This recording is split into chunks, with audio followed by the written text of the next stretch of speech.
있습니다. 자, 오늘 주제는 큰 잔치의 비유입니다. 큰 잔치의 비유. 대연회라고 하는 비유인데요. 이제 누가복음 14장에서 또 마태복음 병행 구절이 22장, 이게 병행 구절 두 개의 애가 복음서에 등장을 합니다.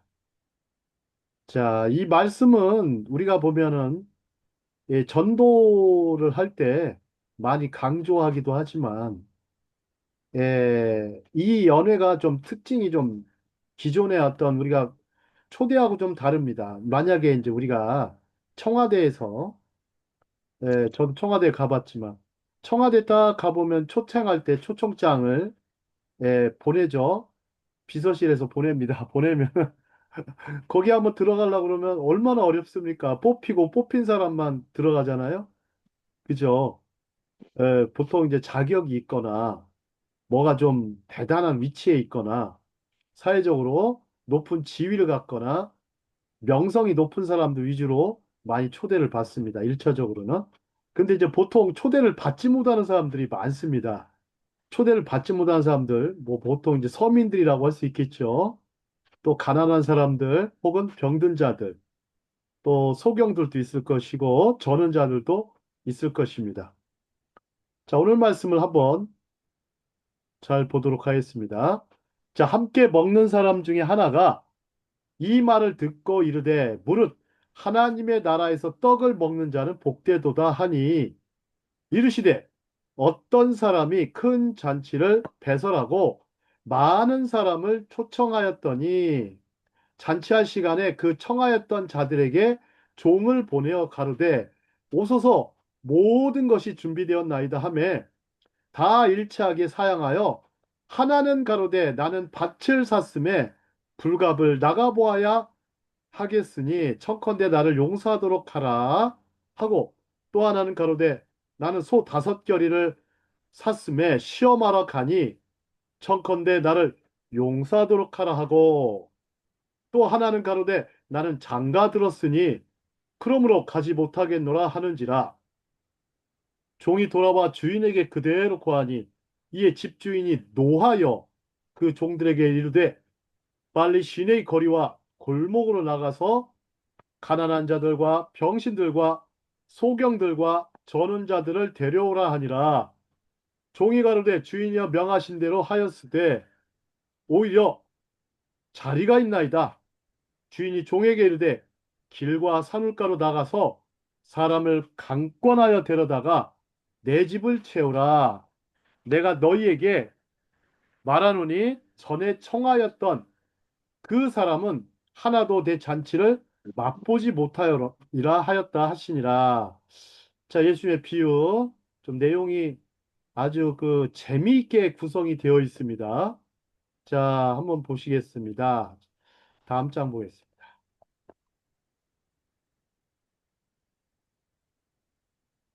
자, 비유의 배경인데요. 자, 비유의 배경 보면 이때가 언제냐면 오늘 같은 안식일이에요. 자, 유대인들은 지금 안식일로 저 금요일 날 보내고 있죠. 자, 배경은 예수께서 안식일에 바리새인의 지도자 중 한 사람에게 집에 계셨다라는 것입니다. 예수께서는 그 집에 초대받은 손님 중 일부가 앉을 더 명예로운 자리를 찾고 있다는 것을 알아차리셨습니다. 사람들이 이제 어느 자리를 가보면 명예로운 자리, 우리가 사진을 찍을 때도 아주 다들 자리가 정해져 있습니다. 자, 예수께서는 겸손하고 낮은 자리를 찾는 것에 대해 말씀하신 것입니다. 그런 다음 그런 주인에게 갚을 수 없더라도 가난한 사람과 불구자를 저녁 식사에 초대하는 것에 대해 말씀하셨죠. 왜냐하면 주인은 부활할 때 갚을 것이기 때문입니다. 자, 강자가 약자를 돌보아야 한다는 논리이죠. 자, 이 부분에 대해서 지난 시간에 강의를 조금 했는데요. 좀 더 앞에서 살펴보도록 하겠습니다. 자, 바리새인들은 명예욕과 더불어서 강자의식을 가진 사람들이었습니다. 자, 한번 볼까요? 자, 바벨론 탈무드에 이런 대목이 나와요. 여러분들 바벨론 탈무드가 뭔지를 잘 모르실 거예요. 예, 아무리 뭐 공부를 해도 할 수도 없고 이거는 정말 랍비들 혹은 랍비 학교나 혹은 유대인 베이트 미드라시라고 해서 유대인들의 예시바 그 학교나 대학교에 가서 수업을 들어야만 되는 과목입니다. 그런데 이 바벨론 탈무드에 이런 얘기가 나와요.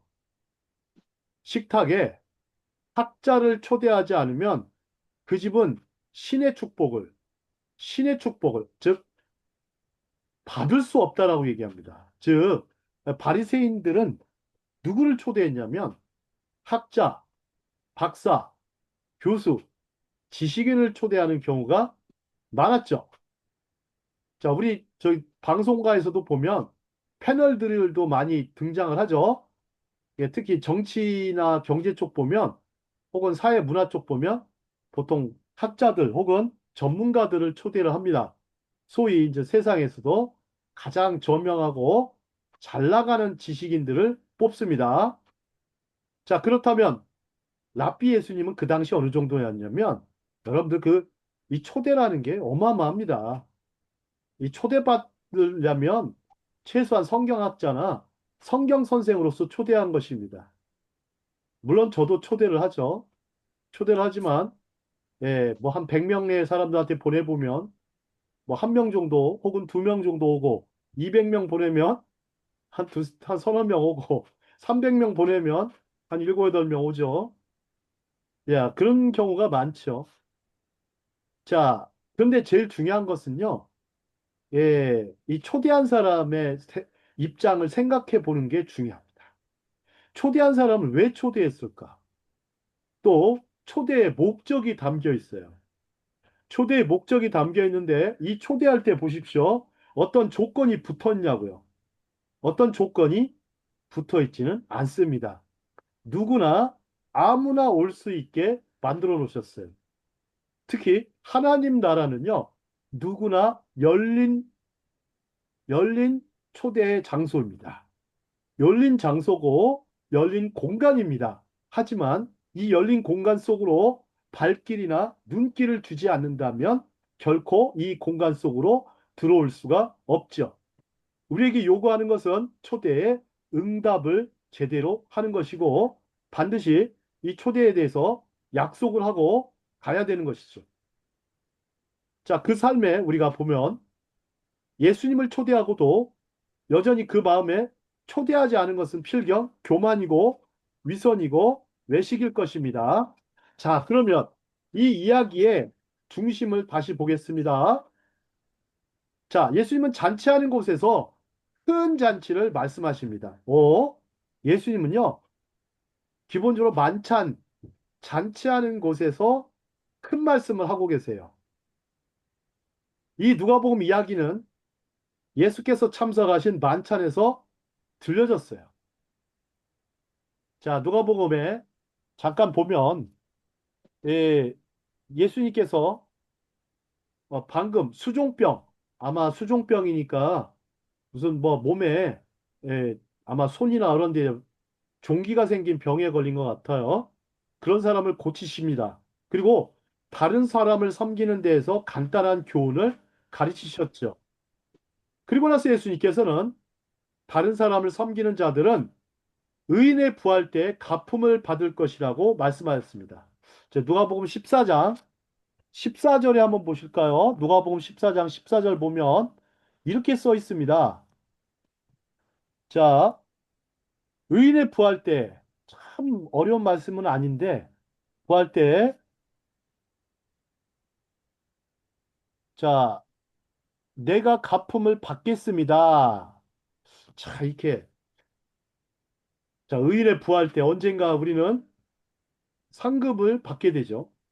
그러면서 예수님과 함께 식탁에 앉았던 어떤 사람들이 얘기를 합니다. 어떤 사람이 뭐라고 하냐면 15절에 하나님 나라의 잔치에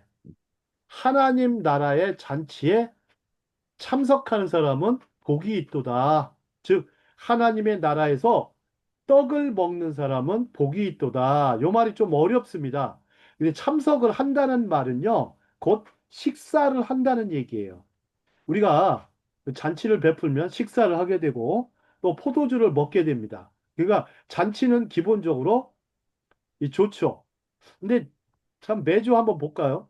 저도 거의 뭐 2주에 한 번 조금씩은 뭐 장례식장이나 혹은 결혼식장을 가거나 또 심지어 이제 돌잔치도 가끔씩 하는데 갈 때 이제 필요한 경비가 들기도 하지만 기꺼이 마음으로 축복하기가 하는데 요즘처럼 생각해 보십시오. 요즘 초대해가지고 딱 가보면 예 어떻습니까? 요즘 뭐 10만 원 정도 들고 가도 참 먹는 값이 7만 원, 8만 원 합니다. 식장에 가보면. 그러니까 10만 원을 내도 별로 남는 게 없어요. 예, 남는 게 없다 보니까 요즘에는 또 사람들이 또 그런 거 있으면 부담스러워 합니다. 근데 그러면서 그냥 가는 거죠. 가서 또 언젠가 또 가서 눈도장이라도 찍어야 되고 얼마를 냈느니 저거 하느니 확인해야 되는 것이죠.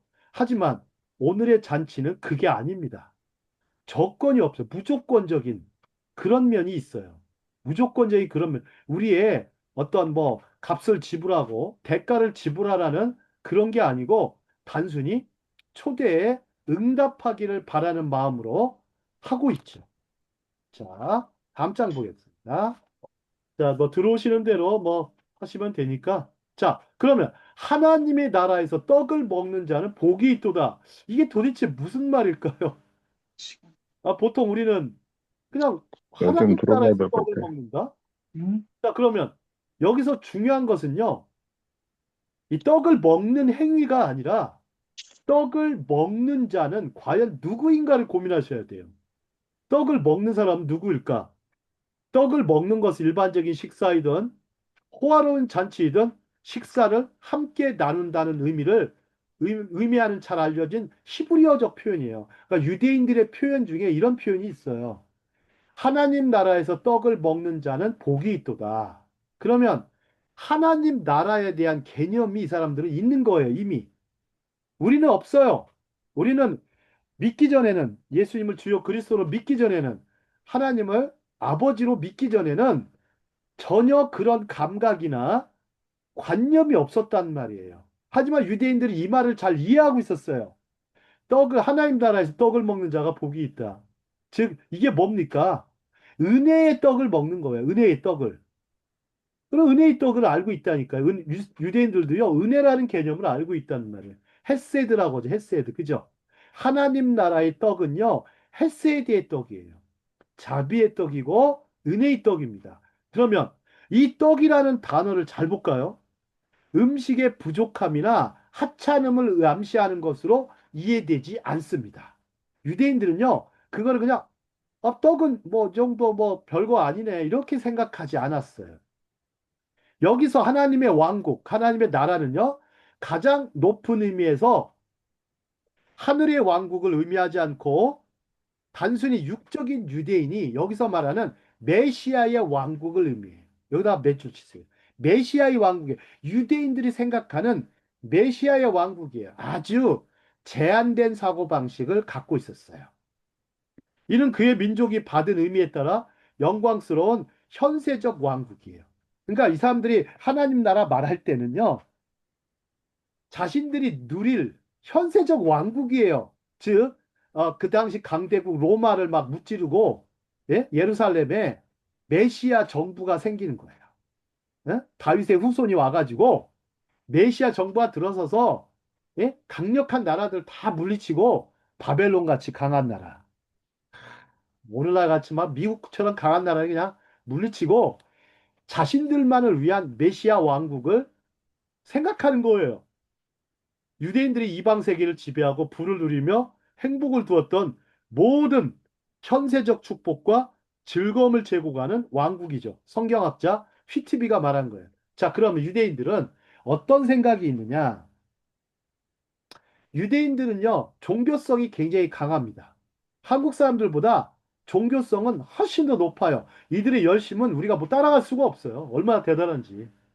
하지만 이들이, 이들은요, 현세적 이들은 경제 면에서도 세계 최고죠. 또 학술적으로도 거의 세계 최고죠. 하지만 이들은 현세적, 현세적 종교인들이 많습니다. 자, 우리 요한계시록 19장 9절, 요한계시록 19장 9절 보죠. 한번 우리 홍경무 박사님 읽어주실까요? 요한계시록 19장 9절 여기 써 있습니다.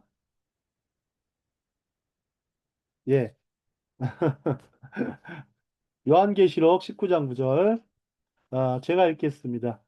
자, 어린 양의 혼인잔치에 부름을 받은 자들은 내가 복이 있도다. 내가 수고를 안 하고 얘기를 해. 자, 박사님, 예, 김재현 박사님, 예. 지금 김은숙 목사님이 그게 안 돼서 들어오질 못하고 있다고 전화 왔어요. 이게 저기 광고지 하단에 보시면 밑에가 네. 전체 저기가 있어요. 거기를 클릭하시면 오픈이 됩니다. 그래도 안 된다고 그러네. 저는 들어왔는데. 예, 그럴 리가 없는데요. 예약이 안 돼 있다고 그렇게 나온다고 그러네요. 클릭만 하시면 들어올 수 있어요. 그 밑에, 클릭만 하면 들어온대. 예, 다 들어오게 돼 있어요. 예. 어떡하냐? 한번 해봐. 거기 나도 보면은 들어왔으니까 될 저기 거야. 초대장이 안 뜰 거예요. 밑에 눌러보시면 초대장이 뜰 거예요. 밑에 눌러보래. 초대장 뜬데. 전체라고 하는데요. 아마 카톡이 좀 전, 커가지고 그럴 거예요. 저기 광고. 전체. 네. 응? 전체. 그냥 쭉 한번 눌러보세요. 눌러보시면 읽어보시면 알아요. 거기 카톡으로.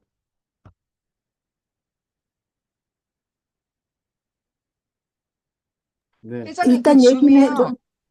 너무 안 보이니까 그거를 안 다운로드식으로 이렇게 누르지 않으면 펼치는 걸 모르는 사람 못 들어오겠더라고요. 다시 한번 음, 올려주세요. 예, 해야 지금 되나? 어떻게 해야 그러면은 되나? 지금 여기서 그래서 다시 못 나가서 할 들어오시는 수는 것 없고 같아요. 나가서 할 수는 없고 내가 네. 이렇게 해서 수정해서 올릴게요. 저도 네. 억지로 들어왔어요. 그래서 예, 못 그래서 그런 것 들어오네. 같아요. 그냥 이게 어머, 조금만 웬일이야. 관심을 갖고 보시면은 쉬워요. 쉬운데 아니, 그 제가 저도 좀 못 길게 들어올 뻔했어요. 해놔가지고 어머, 뭐야? 그러면서. 들리지? 길게 해놔가지고 예, 아니야, 네. 안 다들 돼. 저기 뭐 저 기계치들이 많으시죠. 예, 아니, 좋습니다. 기계치가 자, 문제가 전체 아니야. 보기를 기계치는 안 아니고 하고, 아, 기계치는 웃긴다. 아니고 안 우리가 된다니까 생각을 다시 하시면 보내라고 돼요. 그래. 그때도 다시 보내서 들어왔어. 목사님, 예, 김재훈 박사님, 좀 예. 미안하지만 다시 보내달래요. 왜 그러냐면 아무리 해도 안 된다고. 미안하지만 다시 보내주십시오. 미안합니다. 예, 지금 보낼게요. 지금 뭐, 다시 보낸대. 예, 다시 보내. 전체 보기를 눌러야 돼요. 전체 전체 보기. 보기를 전체 누르래. 보기를 해야 전체 아니, 되는데 보기. 안 돼가지고. 맨 밑에. 그걸 누르지. 다른 걸 못 눌러. 그리고 맨 밑에 하단에 있다고 그러네요. 보낸 아니, 게. 그래, 전체 보기가 알아. 하단에. 음. 예, 지금 알아. 그렇게 그거 다시 보내면 안 갔어. 돼. 다시 갔으니까 해봐. 응. 예, 다시 가도 그거 보내면 안 돼. 응? 그럼 어떡해? 아, 나도 억지로 들어왔는데 최은미 선생도 억지로 들어왔다고 그러더라고. 아니, 보통 보이는데 안 보이는 거예요. 그래서 왜 이러지? 근데 거기 써있기를 들어오시라고 했으니까 보니까 좀 긴 그냥 갈 리가 문장이라서 이렇게 없죠. 전체 뒤에 보기를 해서 것까지 끝까지 들어왔거든요. 보셔야 됩니다. 뭐, 금세, 끝까지 보래. 끝까지. 아니, 끝까지 끝까지 보면 봐서 됩니다. 그걸 클릭 못 아, 할까? 그럼 다시 해봐. 지금 다시 네, 다시 갔으니까. 보냈어요. 예. 다시 다시 자, 해봐. 해도 강의 소용없어. 계속하겠습니다. 근데 클릭만 어떡하냐. 하시면 됩니다. 이게 얼마나 아, 쉽습니까? 내버려둬. 예. 자, 요한계시록 19장 9절 어린 양의 혼인잔치가 나와요. 이 양이 혼인한다는 말이 웃기잖아요. 그죠? 여러분, 양이 혼인하는 거 봤습니까? 어린 양, 예수님, 이게 상징주의 기법이에요. 상징을 해가지고 이제 어린 양의 혼인잔치, 예수님을 상징하죠, 양은. 자, 그래서 요한복음 1장 29절에 가보면, 보라 세상 죄를 지고 가는 하나님의 어린 양이로다라는 표현을 씁니다. 그래서 어린 양, 즉, 그 대속을 하기 위한, 구속을 하기 위한 어린 양의 혼인잔치, 혼인만친을 부름을 받은 자들은 복이 있도다. 여기서 복이요. 이 히브리어 헬라어로는요 말모양새 마카리올이에요. 마카리올이. 마카리올이라는 개념이요. 여러분들 뭔지 아세요? 이 복하면 우리가 교회는 늘 날 말하는 게 복이에요. 복을 너무 많이 떠들어요. 제발 좀 많이 줄였으면 좋겠어요. 뭐가 복인지도 먼저 가르쳐 주고 많은 교인들이 가르쳐 주고 그거에서 거기에 대한 개념이나 관념이 있을 때 그때 설교를 하셔야 돼요. 그러지 않고 설교를 하니까 계속 맴돌고 헛도는 거예요. 예.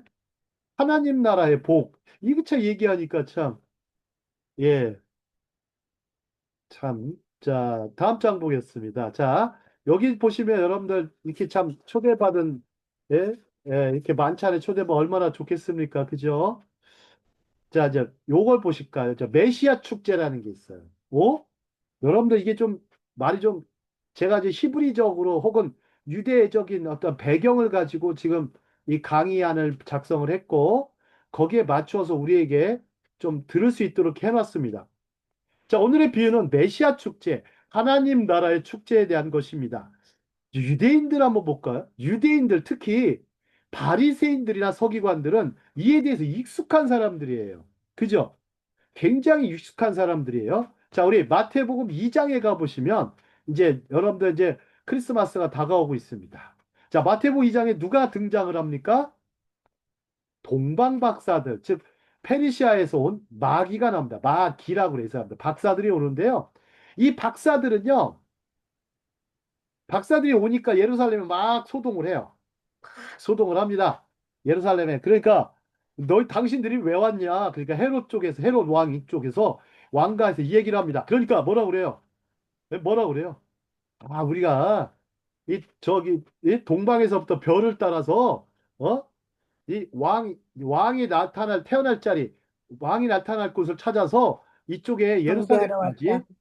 왔다. 그러니까 막 깜짝 놀래죠. 막 소동합니다. 메시아가 온다? 그 1세기경에. 1세기 초, 아예 메시아가 온다 그러니까 깜짝 놀란 거예요. 그러니까 이제, 근데 이제, 그러니까 헤롯이 얘기하죠. 누굴 불러요? 그때 당시 구약학자들, 성경학자 부릅니다. 성경학자를 불러요. 불러가지고, 야, 메시아가 어디서 나느냐? 이렇게 궁금해서 물어봐요. 그러니까, 미가서 5장 2절을 딱 얘기해요. 미가서 5장 2절 뭐라 합니까? 유대 땅 베들레헴아. 너는 유대 땅 베들레헴이라 이렇게 얘기를 해요. 참, 미가 소장이 전에 유대 땅 베들레헴이니 그렇게 얘기를 합니다. 그러니까 그러냐? 그러면서 헤롯이 뭐라고 합니까? 아기가 태어나거든 나한테 알려주시오. 나도 찾아가서 경배하겠소. 이렇게 얘기를 합니다. 헛소리를 하죠. 예? 그 아기를 죽이려고. 내가 왕인데 또 다른 왕이 나와? 그것도 메시아가? 어? 자, 그러니까 열받았겠죠. 그죠? 그러니까 예, 나중에 헤롯이 어떻게 합니까? 두 살, 두 살 아래 아기들을 다 죽입니다. 그런 일이 벌어져요. 자, 그런데 이 메시아에 대한 대망 사상이 1세기경에 어마어마하게 높았죠. 자, 그런데 오늘 말씀은 이 메시아 축제에 대해서 얘기를 하는데 메시아가 오실 때가 큰 축제가 있을 것이라고 이사야가 예언합니다. 이사야 56장 6, 9절에 보면 그 대목이 나옵니다. 이사야 56장 6, 9절 보면 여호와께서 연회를 베푸시리라. 만군의 여호와께서 이 산에서 만민을 위하여 기름진 것과 오래 저장되었던 포도주로 연회를 베푸시리니 곧 골수가 가득한 기름진 것과 오래 저장하였던 맑은 포도주로 하실 것이며 또 이 산에서 여기 어떤 산입니까? 시온산이라고도 할 수 있고 성전산이라고 할 수 있어요. 성전이 있는 산을 성전산이라고도 부르고 원래 크게 보시면 시온산이에요. 시온산. 자이온, 마운틴이에요. 그래서 모든 민족이 그 가리워진 면박과 열방의 그 덮인 휘장을 제하시며 사망을 영원히 멸하실 것이라. 참 세상에 메시아의 큰 잔치 보세요. 사망을 영원히 멸하실 것이라. 이게 어마어마한 대목이에요. 주 여호와께서 모든 얼굴에서 눈물을 씻기시며 그 백성의 수치를 온 천하에서 제하시리라. 참 세상에 눈물을 씻기고 그 백성, 유대 백성의 수치, 그동안 수치를 오랫동안 입었잖아요. 그죠? 온 천하에서 제하신대요. 여호와께서 이같이 말씀하셨느니라. 이 어마어마한 말씀이에요. 메시아의 축제. 자, 여기는 좀 여러분들이 예, 깊이 이해하시려고 하실 필요는 없고요. 여러분 강의를 듣다 보면 무슨 얘기 하신지 알 겁니다. 자, 다음. 어떤 사람이 큰 만찬을 베풀고 많은 사람을 초대했습니다. 자, 바리새인들의 큰 초대와 다른 큰 초대. 자, 그레이트 뱅퀴트라고. 여러분들 파티라는 단어 안 써요. 파티는 굉장히 약한 개념이에요. 뱅퀴트라는 단어 쓴다는 것은 이건 엄청난 연회예요. 몇백 명이 모일 정도의 큰 잔치를 말하는. 자, 이루어졌다. 여기서 어떤 사람은 누구일까? 한번 생각해 보시죠. 자, 예수께서는 큰 잔치를 베푸시고 많은 사람을 초대한 사람에 대한 비유를 말씀하신 거죠. 자, 여기 큰 잔치 베풀려면 누가 해야 되겠어요?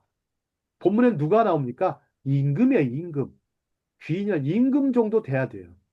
귀인 정도인데 얼마나 큰 부자인지 모르겠는데 임금 정도 돼야 됩니다. 자, 누가가 기술한 이 비유의 초점을 놓치지 마십시오. 보통 이런 경우는 사람들이 기꺼이 참석하고 초대를 받는 것을 매우 기뻐할 만한 경우였습니다. 여러분들 대통령이 초대하면 가실 겁니까? 안 가실 겁니까? 예. 근데 대통령을 별로 당연히 안 좋아해요. 가겠죠. 제가 별로 안 좋아하는 당연, 대통령이에요. 그래도 아니, 가려고 한 당연히 것을. 가겠지. 사람들이. 그래도 가죠. 아니, 내가 싫어하는데도 가죠. 왜? 아니, 나를 어떻게 이렇게. 사람들의 마음은 간사합니다. 예, 간사합니다. 내가 싫어해도요. 어이, 대통령이 불러줬네? 국회의원이 불러줘. 아니면 뭐 잘 나가는 CEO가 불러줘. 별로 마음에 안 드는 회사인데. 그래도 가죠. 왜요? 사람이 마음이 간사하고 교만하기 때문이죠. 자, 대연회를 준비한 주인은 두 개의 초대장을 준비합니다. 그 당시에는요, 두 개의 초대장을 준비했어요. 우리가 이제 유대 배경을 잘 알면 쉬워요. 첫 번째, 먼저 그 당시에는 첫 번째 먼저 초대장을 미리 보냅니다.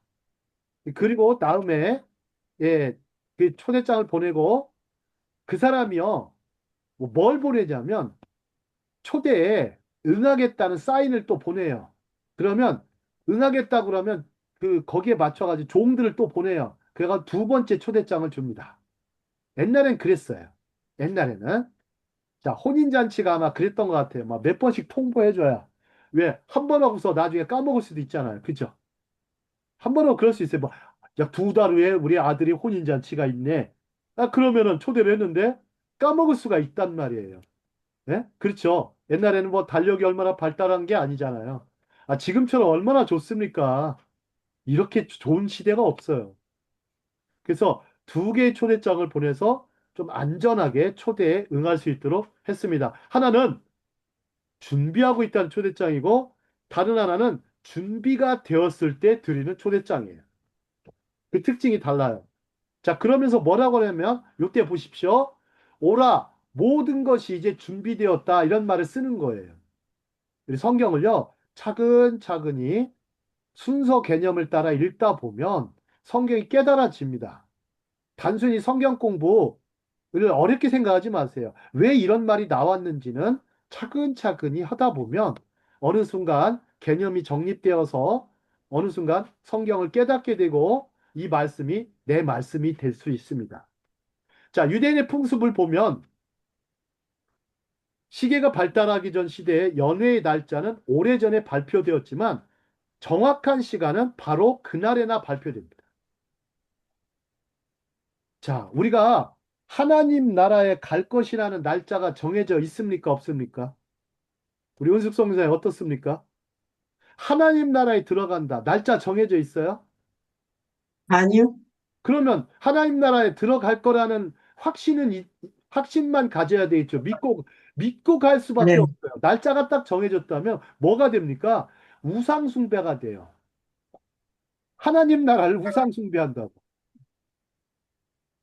여러분들 예수님을 경배하는 거와요. 예수님을 우상숭배하는 사람들이 있어요. 여러분 예수님이 우상숭배의 대상입니까? 아니면 경배의 대상입니까? 이거 잘 파악하셔야 돼요. 이상하게 우상숭배하시는 분들이 많아요. 예수님을. 그런 경우가 많죠. 자, 자, 비유적으로, 자, 우리는 하나님께서 모든 것이 이제 사람들이 와서 자, 그분에게서 받을 수 있도록 준비하도록 하셨다고 말할 수 있습니다. 예수님께서 이 말씀하실 때 준비 완료하시고 초대를 하시는 하나님의 사인을 볼 수가 있습니다. 자, 준비를 완료해 놓고요. 이제 자, 사인을 우리가 보내주시는 거예요. 자, 우리 급히 읽지 말고 대연애를 준비한 주인의 심사숙고를 살펴보는 눈초리가 필요합니다. 이 주인을 잘 생각해 보셔야 돼요. 주인을 생각. 자, 다음 장 말씀.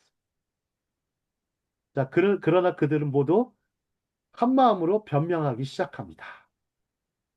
자, 이제 한 마음으로 변명하기 시작해요. 하지만 예수님의 이야기에서 하인들이 두 번째 초대장을 주러 나갔을 때, 자, 모두가 거절하고 허무한 변명을 했습니다. 자, 이것은 많은 사람이 초대를 처음 받았을 때 수락했지만, 연회의 실제 시간이 되자 그들은 다른 생각을 했다는 것을 의미합니다. 다른 생각을 하기 시작해요. 분명히 첫 번째 주었을 때는 어땠을까요? 초대에 응하겠다고 했을 거예요. 가야지 이렇게 마음을 먹었어요. 하지만 마침 초대 당일날, 정확한 그날에는 이제 거절하기 시작합니다. 이제 버클리 주석에 그게 나와요. 이거는요, 준비한 사람에 대한 중대한 모독이 되죠. 모욕이 되죠. 여기서 놀라운 대목은요, 모두 한 마음으로 변명했다는 겁니다. 여기다 밑줄 치세요. 한 마음으로 변명했어요. 어떻게 서로 이게 무슨 얘기예요? 서로 짜고 친 것처럼 변명하기 시작했다는. 네? 자, 그러면 왜 초대한 분에 대한 모독이 될까요? 이 변명이. 여러분들 어떻습니까? 정말 그 잔치 하나 베풀려면 막대한 시간과 돈이 들어가잖아요. 그죠? 거기다가 또 막 정성이 들어가고 또 거기에 했는데 일종의 이런 거예요. 여러분들 식당에 가보시면 비싼 호텔에 있는데 호텔을 예약을 했다고 생각해 볼게요. 근데 갑자기 한 50명을 가겠다 해놓고서 나중에 노쇼를 하는 거예요. 노쇼가 뭔지 아시죠? 노쇼. 계약금만 한 10%만 내고 노쇼를 하는 경우예요. 그럴 때 그 식당 주인의 심정은 어떨까요? 우리 최은미 아나운서. 호텔 사장의 그 심기는 어떨까요?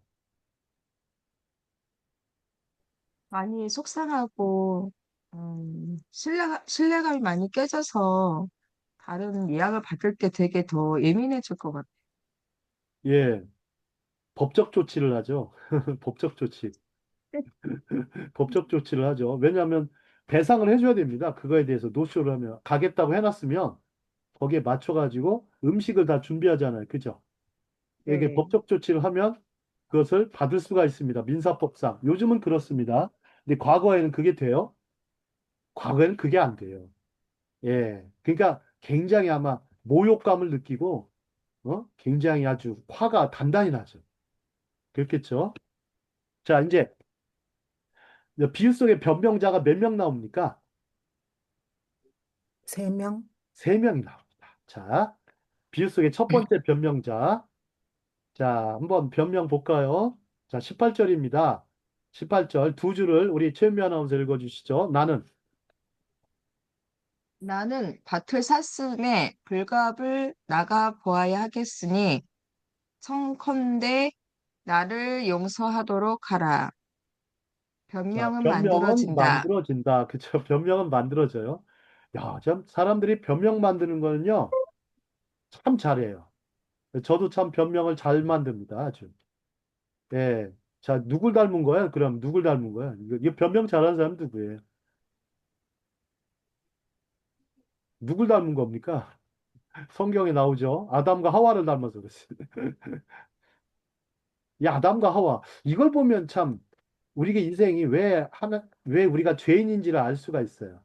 왜 우리가 하나님을 거역한 죄인인지를 알 수가 있어요.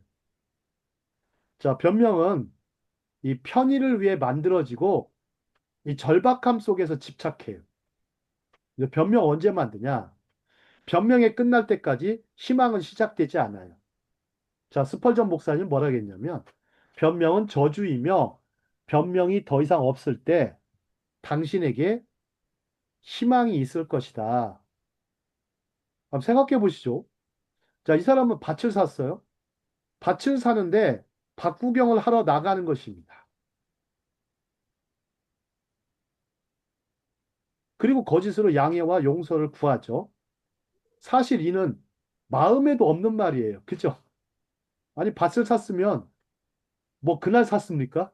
그날 산 거 아니죠. 그죠? 아마 한 좀 됐겠죠. 그냥 뭐로 하는 거예요? 인사치레. 여기다 밑줄 치세요. 인사치레가 많아요. 인사치레로 하는 말이 많다. 변명은 왜 그렇게 훌륭한 초대가 거부되었는지 설명하기 시작하죠. 이것은 많은 사람이 묻는 중요한 질문에 대한 답입니다. 자, 여기 한번 보시죠. 만약 기독교가 그렇게 진실되고 그렇게 좋다면 왜 더 많은 사람들이 그것을 받아들이지 않을까? 여러분, 기독교에 좋습니까? 안 좋습니까? 잘 모르겠죠? 그쵸? 잘 모르겠죠. 예. 아, 좋다 그러면. 근데 이것은 어떤 거예요? 좋다라는 얘기는요, 맛을 보고 경험하기 전에는 몰라요. 그죠? 그것을 막 깊이 누려보고 그 안에서 기쁨과 자유와 행복을 맛보기 전에는 알 수가 없어요. 그죠? 자, 그럼 왜 더 많은 사람들이 초대를 받아들이지 않을까? 이거 궁금하지 않으세요? 왜 많은 사람들이, 아, 그렇게 좋다는데, 왜 받아들이지 않을까? 자, 이제 고민하시기 바랍니다. 자, 두 번째. 이제 비유 속의 두 번째 변명자가 나옵니다. 두 번째 변명자. 자, 나는 소. 여기도 한번 읽어줄까요? 자, 최유미 아나운서. 나는 소.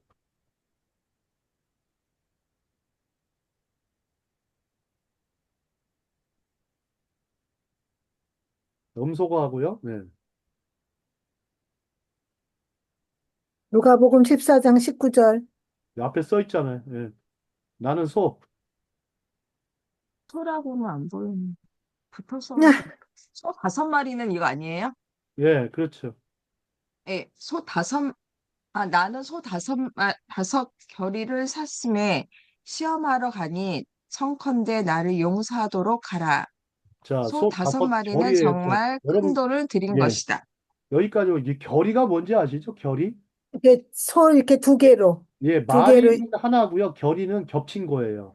두 네. 마리를 그러니까 여기 하나처럼 다섯 한다. 마리가 아니고 다섯 결이에요. 그렇죠. 결이에요, 교수님. 결이.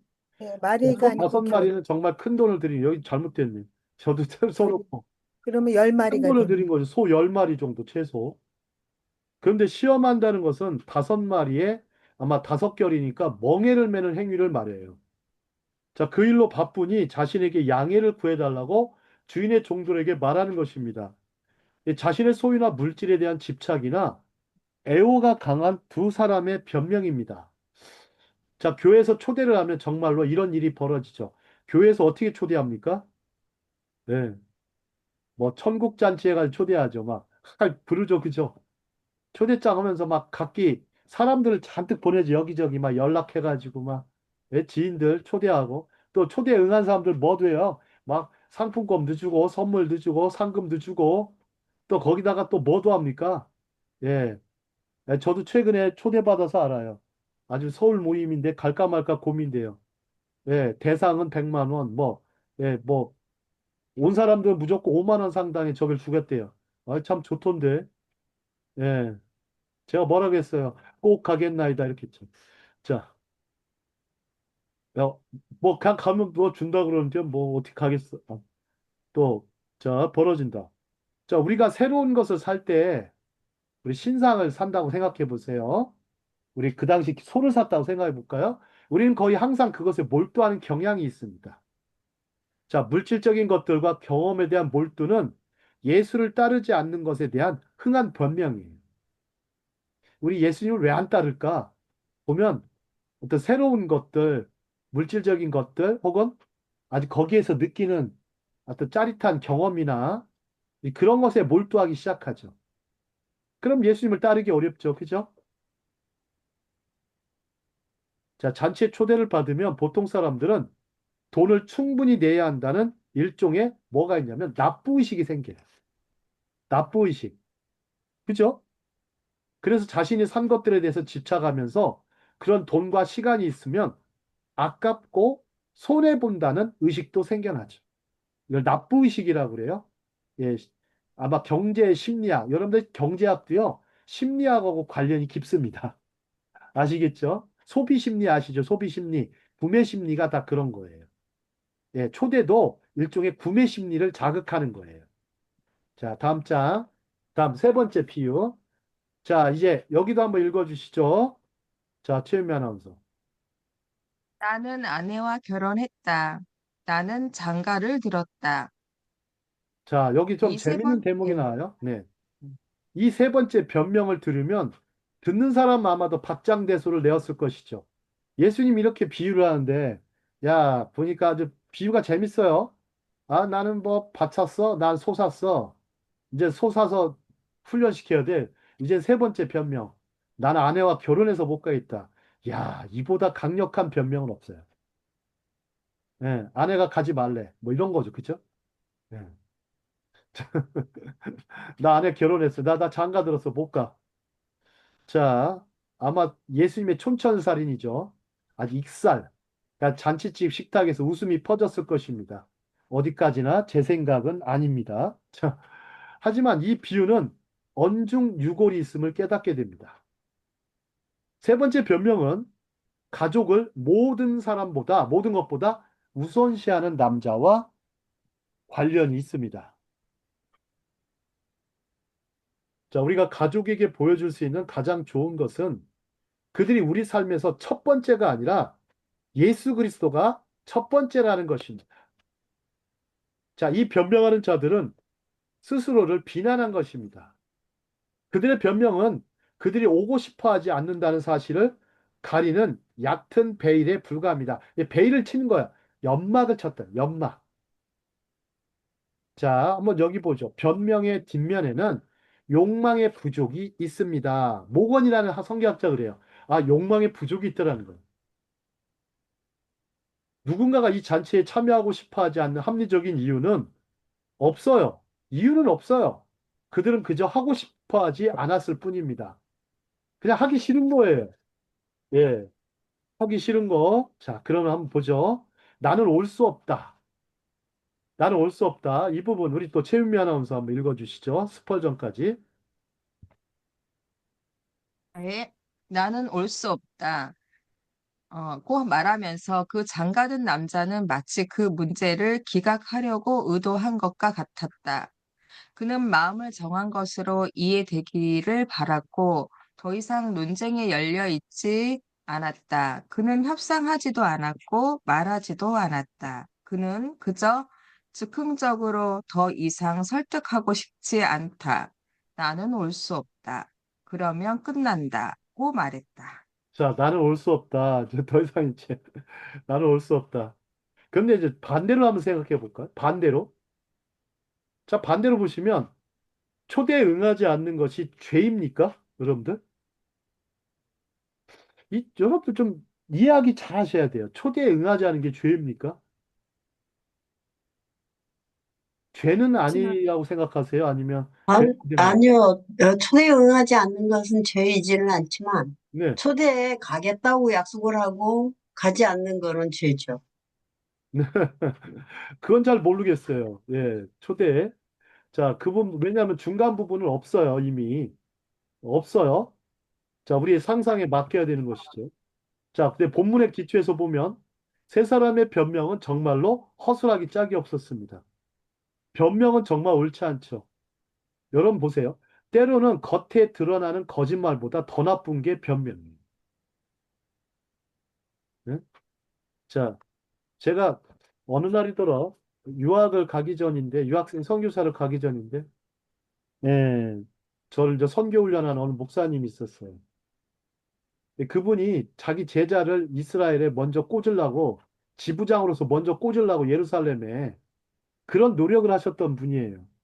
근데 그 목사님이 좀 그게 좀 강하신 분이에요. 승부욕이. 그러니까 선교단체는 그게 좀 있어요. 그래가지고 자기 제자를 거기에 먼저 선교 지부장으로 꼭 꽂아놓으려고 했는데 이제 제가 가게 되니까 굉장히 기분이 상했나 봐요. 아주 상하셨던 것 같아요. 영적 승부욕도 아니고. 인간적인 아주 그런 면이 있었어요. 그분이 좀 무서우셨거든요. 근데 그분이, 예, 딱 얘기를 하는데 저한테 이제 뭐 무슨 얘기를 하니까 질문에 답변을 아주 잘했습니다. 그러니까 갑자기 뭐라고 하냐면 저한테 변명하지 마. 딱 이렇게 하신 거예요. 그래서 제가 목사님한테 제가 무엇을 변명했습니까? 그러니까 무엇을 저는 또 얘기할 건 얘기하는 스타일이어서 저는 무엇을 변명했습니까? 그랬더니 이래 이래 해서 쭉 얘기를 하는 거예요. 뭐 자세한 얘기는 안 할게요. 굉장히 기분 나쁘게 얘기를 하세요. 예? 무슨 얘기 하시는지 아세요? 네가 무슨 뭐 자격과 실력이 있느냐 이런 얘기를 하시는 거예요. 그래서 제가 뭐라고 하겠어요. 그래서 뭐 큰 목사님이 말씀하시니까 뭐 예, 저는 또 이게 또 지는 걸 싫어합니다. 나이 드신 만난 사람 만나도 제가 져주는 거는 해줄 수는 있지만 정당한 거는 지는 걸 싫어해요. 그래서 딱 얘기를 합니다. 물론 저는 자격도 없고 실력도 없습니다. 그러나 은혜로 가는 것입니다. 은혜로 가는 것입니다. 이것도 변명입니까? 했더니 이제 목사님이 말씀을 못하세요. 뭐라고 하시는지 아세요? 말은 잘하는구만. 네. 끝. 어. 그래서 이스라엘로 오게 됐죠. 그 당시 참 예루살렘이 가지는 그 상징성은 어마어마하죠. 거기 가서 예? 미셔너리로 유학생으로 섬긴다는 게 얼마나 영광스럽습니까? 그죠? 자, 그래도 좀 변명은 옳지 않은 것 같습니다. 자, 다음. 그러면 우리가 당시 중동사회로 한번 가보도록 하겠습니다. 중동사회에서 어떻게 됐을까? 왜 밭이 나오고 왜 소가 나오고 왜 장가 얘기가 나올까? 그게 궁금하시지 않으세요? 자, 중동에서는요, 아무도 밭을 철저히 조사하지 않고는 사지 않았어요. 그래서 밭을 살펴봐요. 그래서 샘이 있느냐, 우물, 돌담, 나무, 길, 예상되는 강우량까지 생각해요. 모든 매수에 대한 논의가 시작되기 훨씬 전부터 잘 알려져 있어요. 뭔지 아시겠죠? 왜 밭을 보러 가지? 그 이유를 여러분들 이해가 잘 안 가시는 분들을 위해서 제가 이렇게 얘기해 놨어요. 중동사회는 이렇다라는 거예요. 여러분, 밭 그냥 삽니까? 부동산 그냥 매매합니까? 예? 시세 가치가 있어야 매매하잖아요. 그죠? 또 이렇게 작물들을 심어서 또 굉장히 환금 작물이라고 하죠. 즉 현금화 시킬 수 있는 그런 여지가 많아야 밭을 사잖아요. 그죠? 현금 작물이라고 그래요. 옛날 현금 작물. 그렇죠? 자, 그다음에 소 한 마리는 중동에서 두 가지 방법으로 판매돼요. 왜 그런가 한번 볼까요? 시장과 가면은 근처에 밭으로 데려가서 밭을 갈아엎습니다. 소들이. 쟁기를 가지고서 밭을 갈아엎는 시험을 해요. 그 시장에서 사면 얘가 잘 하나 못 하나. 소가 이 멍에를 씌우고 그 다음에 밭을 잘 가나 안 가나 논을 잘 가나 안 가나 이렇게 시험하는 일이 벌어져요. 그래서 구매를 원하는 사람은 소를 직접 몰고 가서 동물들이 팀을 이제 결이라고 그래, 결의로 잘 작동하는지 철저히 검사할 수가 있었어요. 그래서 이 비유의 배경을 잘 이해를 하면, 그렇구나라고 아하 반응을 하게 되죠. 이제 뭔지 아시겠죠? 그리고 그 당시 결혼 볼까요? 자, 결혼은 왜 이렇게 문제가 될까? 자, 무척 축하받을 일이죠. 그죠? 근데 장가는 이미 들었어요. 그죠? 장가는 이미 들었단 말이에요. 근데 아마 이 대연애와 겹쳤을까요? 안 겹쳤을까요? 안 겹치지 겹쳤어요. 않았죠. 나 장가 들었다. 아마, 아마 결혼한 지 아마 한 달 정도는 됐을 것 같은데, 나 장가 들었다. 예? 초대한 종이한테, 종이 찾아가서, 아니, 왜 초대 오시겠습니까? 그러니까, 나 장가 들어서 못 가. 예? 그러면 종이 뭐라고 하겠어요? 종은. 아니, 장가는 한 달 전에 가지 않았습니까? 이렇게 할 수도 있겠죠. 하지만 중간은 다 없어요. 그죠? 중간은 없어요. 자, 비유가 특징이 있어요. 비유가 왜 특징이 있냐면 짧아요. 그리고 생각을 많이 해봐야 돼. 생각을. 하지만 연결할 수가 있어요. 자, 그런데 이들은 왜 처음에 가겠다고 하였을까? 이게 중요해요. 왜 처음에 가겠다고 했을까? 자, 허약한 변명과 부조리. 여기다 밑줄 치세요. 문화의 힘이다. 세상에 이 문화가 갖는 힘이 있어요. 여러분들 그 문화가요. 오히려 그리스도를 대적하는 문화가 있어요. 하나님의 나라를 대적하는 문화를 우리는 지금 경험하고 삽니다. 그죠? 저 한번 볼까요? 사람들은 땅, 소유물, 부동산을 사기 전에 그 땅을 미리 볼 수 없나요? 볼 수 있었겠죠. 그죠? 왜냐? 초대받은 시점이 아마 예를 들어 한 달 전이라고 할게요. 그 사이에 시간이 없었을까요? 과연? 충분한 시간을 줬을 겁니다. 그리고 사람들은 황소, 자, 두 번째, 일과 노동을 사기 전에 먼저 시험해 보지 않겠는가? 그렇겠죠. 그죠? 사기 전에. 근데 그 소를 샀으니까 시험해 보겠다는 게 아니라, 아니, 사, 시험해 보고 사는 거 아니에요? 그죠? 이것도 변명인 거죠. 시험해 보고서 사겠죠. 그죠? 여러분, 그렇지 않습니까? 여러분들, 저는 이제 오랫동안 큰 학원과 여러 군데서 강사 생활을 해봤는데, 강사나 뽑으려면 뭐부터 합니까? 뽑아놓고 시강합니까? 시강해놓고서 뽑습니까? 시범 강의. 강사는 시험해봐야, 테스트를 해봐야 될 거 아니에요. 그러니까 이력서, 레주메에 있는 것만 가지고는 안 돼요. 당신이 뭐 연세대를 나왔던, 한양대를 나왔던, 그것도 물론 중요한 부분이지만, 그것 때문에 쓰지는 않습니다. 왜요? 강사로서 적합하냐, 안 하냐를 따지는 것이죠. 피트니스를. 그죠? 그래야 이 사람이 내 학원을 돈을 벌어줄 사람이냐, 아니냐, 내 회사를 미래지향적으로 돈을 벌어줄 사람이냐, 아니냐, 그걸 판단하는 거죠. 저도 학원장을 한 십몇 년을 했습니다. 물론, 예, 교회에서도 목회를 좀 옆에서 서포트했지만. 자, 그러면 결혼할 계획이 있는 사람, 이런 관계성이죠. 행사에 가는데 동의할까요? 행사에 가는데? 자, 한번 보죠. 여러분들 지금 여기는 잘 어딘지 모르겠지만 시골인지 도시인지는 모르겠습니다. 여러분들 지금 다 어디에 사세요? 자, 의숙성 이사님은 지금 대도시에 사시죠, 그죠? 아주 그것도 대도시도 아니고 특별시에 사십니다. 메트로폴리탄에 살죠, 그죠? 안 그렇습니까? 메트로폴리스. 아주 예, 서울특별시. 예, 서울특별시. 저는 광역시도 아니고, 뭐, 직할시도 아니고, 저는 그냥 아산시에 삽니다, 아산시. 아산시. 예. 자, 여기는 아주 농촌이 차로 5분만 딱 지나가면 농촌이 나와요. 야, 이게 좋은데? 하면서 저는 좀 머리 셀 일 있으면 차만 조금 몰고 나가면 훌륭한 호수와 숲과 들판과 그런 것들이, 그다음 바닷가도 가까워요. 한 15분만 가면 바닷가가 나옵니다. 그 얼마나 좋습니까? 그 다음에 산에 가고 싶으면 아주 얼마나 잘 되어 있는지 몰라요. 예. 자, 이번 주에는 아마 북각꽃이 5천만 송인가 5천 송인가 피어 있는 피나클랜드에 가고 싶습니다. 5천만 송이라고 합니다. 도대체 얼마인지 모르겠어요. 500만 송인지 50만 송인지 뭐 굉장히 많이 심겨져 있다고 그래요. 자, 대도시에 살다 보면 대도시 문화의 힘에 사로잡히게 됩니다. 음. 당시 유대 문화에서도 그랬을 것입니다. 약속을 해놓고도 지키지 못하고 작정하고도 실천하지 않고 말과 행동에 표리부동이 어디 가나 흔했습니다.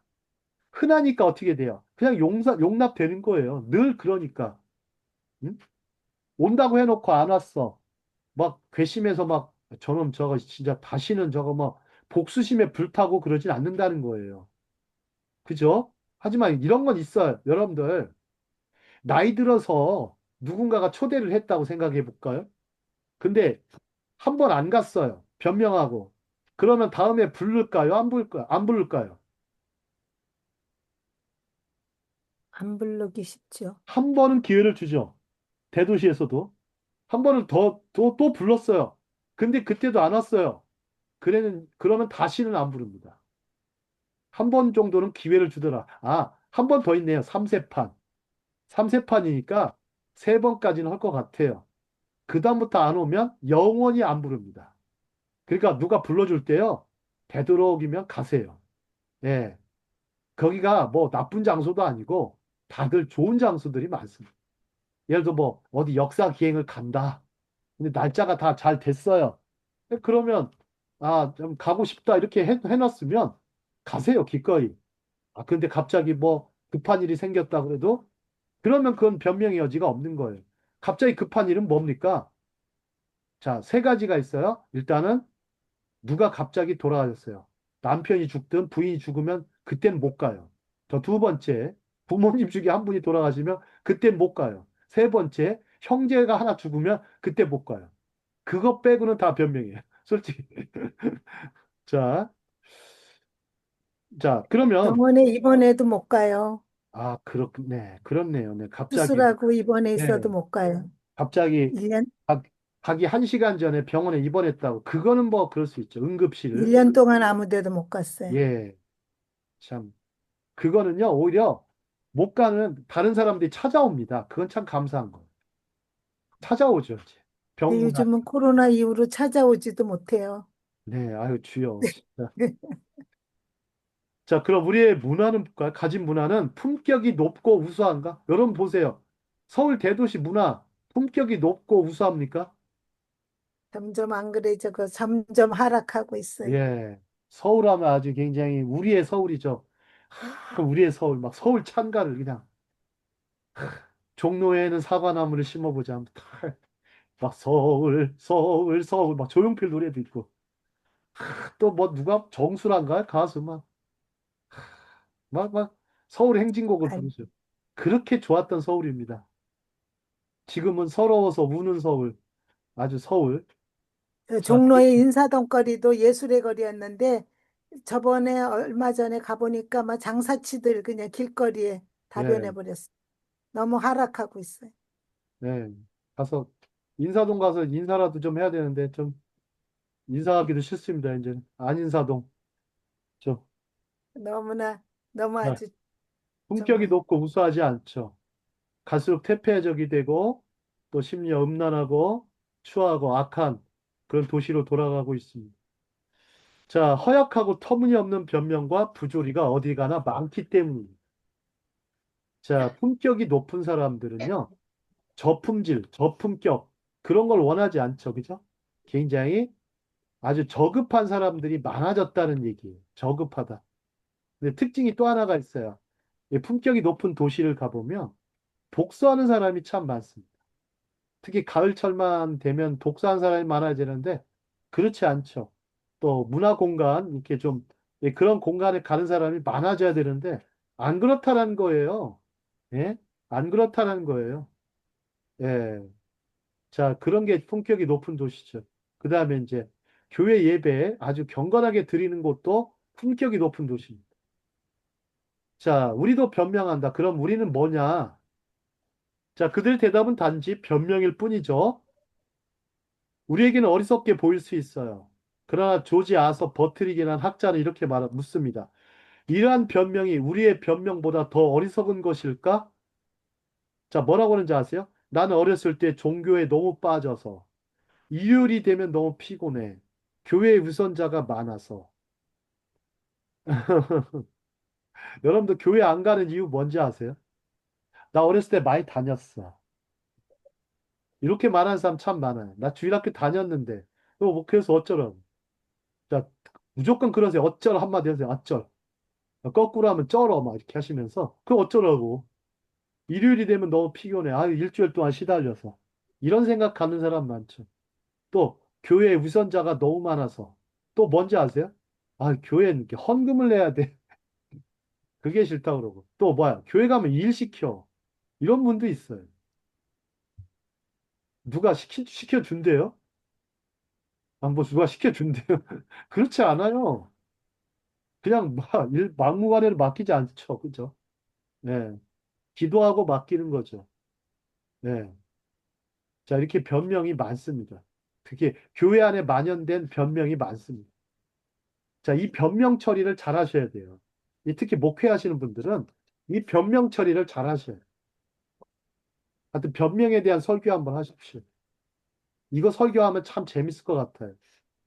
네. 웃다가 울다가 막. 자, 자, 여기는 뭐, C.S. 루이스, 영광의 무게와 다른 연설들인데요. 자, 이 부분보다는, 자, 다음 장 보겠습니다. 자, 변명에 대한 변명. 네? 변명에 대한 변명. 네, 경고장. 자, 변명에 대한 변명을 한번 해볼까요? 여러분, 변명이 두 가지 의미가 있어요.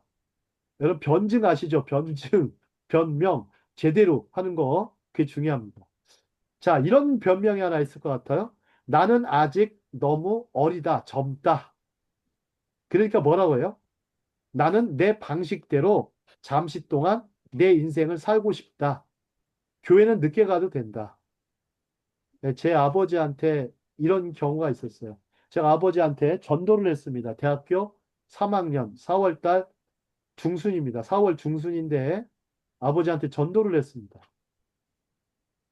아버지, 이번에는 꼭 그 교회를 출석하십시오. 이제 아버지가 벌써 이제, 예, 그때 당시 50 중반이 되셨는데, 출석하십시오. 이제 좀 나오시고 예수님 믿고 꼭 구원의 길로 들어주십시오. 그러니까 아버지도 나도 안다. 내가 때가 은퇴가 하면 그때 교회를 다니겠다. 외로워서라도 다니겠다. 엄마 손잡고 교회를 다니겠다. 왜냐하면 아들 말을 참 잘 들으셨어요. 근데 그때까지만 해도 그냥 그래 뭐 주님이 아버지 믿을 때까지는 안 오시겠지. 믿을 때까지 안 오시겠지. 그 생각을 했어요.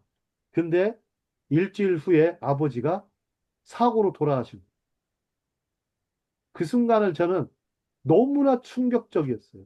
사고로 돌아가시니까 그 대학교 3학년 시절에 그냥 그 순간에 그리고 아버지 돌아가신 일주일에 이제 여동생의 꿈에 나타나신 거예요.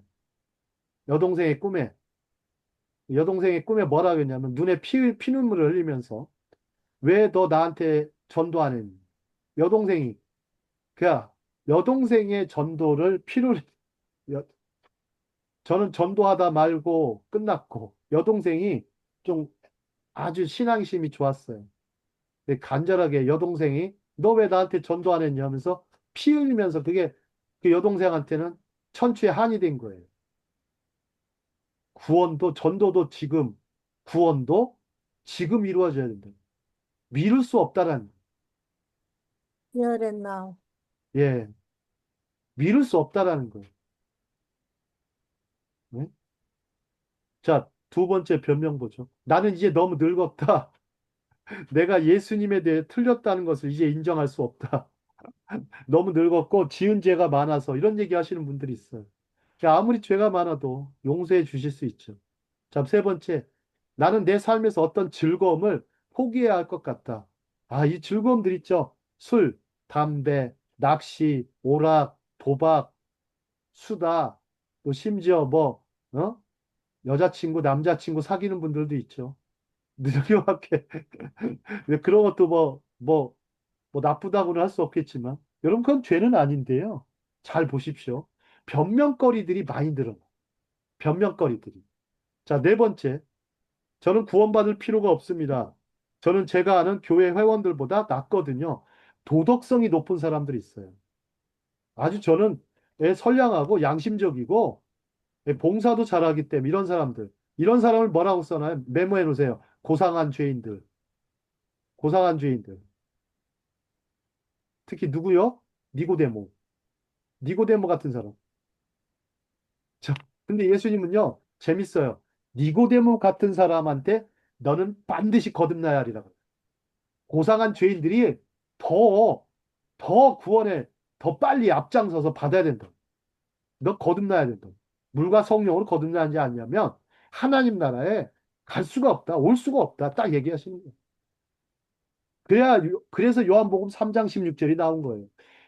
니고데모의 질문이 엄청난 질문이에요. 요한복음 요삼일육이 그래서 나온 거예요. 아시겠죠? 지성인들 변명이 많습니다. 지성인들 변명. 그래서 그렇게 얘기하죠. 그래서 목회자들은 뭐, 예? 여러분들 현대 교회들 보세요. 현대 교회에 50%가 다 대학 나온 사람. 정말입니다. 절반이 요즘은요, 50%가 다 대학 나온 사람. 물론 애들하고 저기 나이 드신 분들 빼고 너무 나이 드신 분. 그렇죠, 그죠? 20대, 30대, 40대, 50대, 심지어 60대까지도 대학 나온 분들이 많습니다. 그렇기 때문에 이 변명에 대한 처리를 잘 하셔야 돼요. 그래가지고 목회자들은 막 내가 신학 박사가 되면 사람들이 날 따를 거야, 내 말 들을 거야? 그것도 변명이에요. 말이 안 되는 거예요. 뭐 간단하잖아요. 뭐 구원의 진리가 그렇게 복잡합니까? 뭐 박사학위 있을 만큼 복잡한 거 아니잖아요. 그거 있으면 나를 따르겠지? 그렇지 않죠. 그죠? 명예박사가 되고 그런 거 좋죠. 왜? 그렇지만 뭐 그게 무슨 어린아이도 삼척동자도 전할 수 있는 게 구원의 메시지입니다. 그죠? 이 변명에 대한 경고 교회에서 꼭 나누셨으면 좋겠어요. 자, 그러면 비즈니스와 비즈니스 볼까요? 자, 오늘은 좀 늦게 시작한 면이 있지만 그래도 빨리 끝내도록 하겠습니다. 자, 9시 15분 정도까지만 하겠습니다. 자, 본문에서 두 명의 비즈니스 하는 사업가들이 나옵니다. 하나는 부동산 업자예요. 자, 밑줄 치세요. 이제 밭을 샀어요. 현대적으로 제가 구성해 놨습니다. 다른 하나는 축산업자예요. 세상에. 그런데 이들의 자신의 사업을 바쁘다. 즉, 여기 보세요. 영어를 뭐로 썼어요? 비즈니스. Y를 I로 바꿔야 되는데 비즈니스로 이유로 자신보다 더 위대하고 큰 분의 초대를 거절하죠. 비즈니스예요. 단어가 틀리죠. BUSI가 아니고 BUSY. 나 바빠. 자, 세속의 일을 다룰 때 믿는 그리스도인들이 이를 다루는 것은 정말로 어려운 기술입니다. 그죠? 정말 어려운 기술이에요. 자, 여러분들 인간관계력 중요하다 생각하시죠? 근데 여러분 사회생활이라고 그러죠. 인간관계에서 말하는 것은 대부분 사회생활입니다. 이 사회생활을 얘기할 때는 뭐와 관련이 많냐면 대체적으로 경제와 관련된 비즈니스와 관련된 일들이 많아요. 왜? 돈이 거래되는 것이 많기 때문에 그렇습니다. 예. 자, 세속의 일을 다룰 때 믿는 그리스도인데 이를 다루는 것은 정말로 어려운 기술이에요. 쉽지 않아요. 때로는 딜레마와 갈등에 시달릴 때가 많습니다. 여러분들 비즈니스 하는 사람들 갈등이 얼마나 많은지 아세요? 예. 자, 그럴 때 우리는 멋지게 쿨하게 믿음으로 그분의 뜻을 앞세울 수 있는 용기와 헌신이 필요하다. 쿨한 그리스도인이 된다. 쿨하게 믿음으로. 그래서 지나치게 장사하지 말고 안식일을 준수하는 훈련이 필요하다. 그래서 그 이스라엘의 최고 위대한 랍비인 랍비 힐렐이 이런 얘기를 해요. 첫 번째 딱 얘기를 해요. 젊은 청년들한테 1번이 뭔지 아세요? 지나치게 장사하지 말라 했어요. 랍비들은 참 똑똑해요. 통찰력이. 목사님들 아무것도 아니에요. 랍비에 비하면. 네. 랍비에 비하면 아무것도 아닙니다. 인간적으로도 지적으로도 아무것도 아니에요. 제가 자주 랍비들을 인용하는 이유가 좀 깨달으면 랍비들이 더 많이 주거든요. 자, 지나치게 장사하지 말아가 1번. 왜요? 지나치게 장사에 힘쓰면 다른 주님의 말씀이 들어올 겨를이 없죠. 그죠? 주님의 행사에, 주님의 잔치에 들어올 겨를이 없어요. 마음에. 자, 밑에 부분 세 줄 우리 최은미 아나운서 또 읽어주실까요? 세속적인 일들이. 세속적인 일들이 우리를 영적인 추구에서 벗어나지 않도록 관리하는 것은 어려운 일입니다. 이것이 우리가 가장 신경 써야 할 일입니다. 네, 매튜 그러네요. 해리. 매튜 헬리는 뭐 세계 최고의 주석가 중에 하나죠. 이제 매튜 헬리 주석으로 저도 굉장히 공부를 오래 했습니다. 자, 세속적인 일들이 우리를 영적인 추구에서 벗어나지 않도록 관리하는 건 어려운 일이죠. 이 평신도가 한국교회 96%입니다. 66%에서 7% 정도 돼요. 나머지 이제 3, 4%가 목회자들 그룹인데요. 자, 97, 8%의 분들이 자, 이 부분에 따라서 굉장히 많이 딜레마와 갈등이 있습니다. 물론 아무것도 갈등 안 하는 사람도 있죠. 자, 이것이 우리가 가장 신경 써야 될 부분이라는 거. 자, 영적인 추구에서 벗어나는 거 참 무서운 일이에요. 자, 이게 왜 그런가 하면요. 요게 있어요. 다른 사람을 기쁘게 하려는 우리의 욕망 때문에 그렇습니다. 다른 사람을 기쁘게 하려는 우리의 욕망. 자, 제가 이렇게 자주 쓰는 문장이 있어요. 아름다운 삶은 어떤 삶일까? 바로 남을 기쁘게 하는 게 아니라 나답게 사는 삶이다. 나답게 산다. 나답게 살려면 내 개성도 추구해야 되고, 내가 그만큼 좀 나답게 살려면 좀 실력도 필요해요. 또 실력도 필요하고 자긍심도 있어야 돼요. 그 다음에 또 열등감에 시달리지 말아요. 그리고 내가 남의 인생 대신할 수 없다. 남의 인생 살라 바쁘게 사는 것이 아니죠. 그죠? 자, 아름답다라는 것은요, 제가 이제 국어학을 좀 보면, 제가 좀 책은 좀 읽은 사람이라는 게 느껴지시죠?